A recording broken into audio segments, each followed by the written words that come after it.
Bonjour, je suis professeur Messahli, président de la Société algérienne de droit médical et d'éthique. Alors aujourd'hui, nous avons l'immense honneur d'organiser notre deuxième congrès national, celui de la SADM, et qui est placé sous le thème du parcours de soins du patient entre le droit et l'éthique.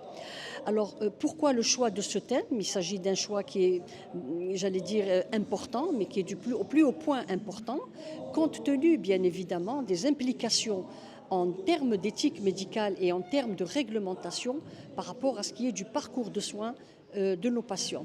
Donc aujourd'hui, ce congrès a permis de réunir dans la pluridisciplinarité totale, parce que l'éthique médicale est une affaire de pluridisciplinarité, bien évidemment, c'est l'affaire de plusieurs professionnels de santé, donc de nombreux acteurs, des acteurs institutionnels, des acteurs scientifiques, médecins légistes, mais aussi praticiens de terrain, médecins généralistes également, qui étaient présents, sociologues, psychologues, juristes, et nous avons tous travaillé conjointement justement à redéfinir, repenser, rediscuter le parcours de soins afin d'y intégrer bien évidemment les obligations éthiques, le raisonnement éthique, la gestion des conflits éthiques et bien sûr l'application de la réglementation.